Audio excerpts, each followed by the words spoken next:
It was in the beginnings of the 80s when I started my career as an artist in the Cologne art school. I met Karl Marx.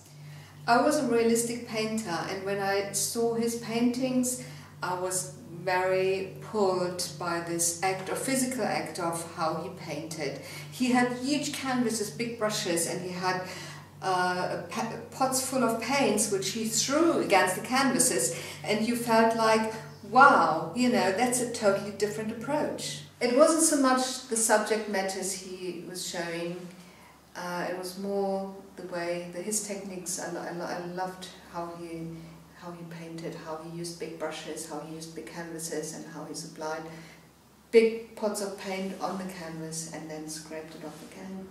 I wanted to go away from this showing a realistic environment. I didn't think it would give any chance for the viewer to have a subjective approach to a painting. And I also said to myself, I can photograph if I want to be a photorealistic painter. So he really helped me to get out of that mindset of photorealism. In my art school, my Cologne art school, in the 80s as well, we went with little groups to the Black Forest. We were students, we enjoyed it so much. We painted in nature, and that was the first time when I discovered landscape painting. And I really felt there's something in for me, because nature there made me come so close to this feeling we are one. I had a little bliss experience there, and it never went away from me again. And the same is actually the experience I had for myself. I felt that it's very important for me that I can paint and there's no judgment. So that is the freedom I develop in my artworks. I moved to Australia in the middle of the 90s with my husband and my daughter, and that was a very new experience for me, especially as an artist. I came back to a landscape which was very unusual. The harsh light, the intense colors, the landscapes, the vast landscapes, they really inspired me to be a landscape painter all over again. When I came back to Europe, I painted fields, and the fields meant a lot to me. It felt like I'm coming back home again, and that was a very important process in my life so far, that after all this traveling and after all this different experiences, coming back and sitting on my home fields and showing them in my artworks, that was very, very important for me. I felt like I wanted to put little pieces of stones and earth and sticks from the field in my paint, and it just to conserve this bit of homeland in my painting. So I did that, and I created a texture which was unusual, I think, for me, comparing to what I did in Australia. So moving to Qatar again was a totally different experience for me.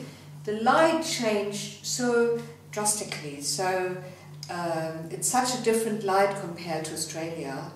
It's more a yellow milky light than this harsh light, what I know from Australia. And I see that again my paintings change the colours in yellow and pinks and pale kind of ochres.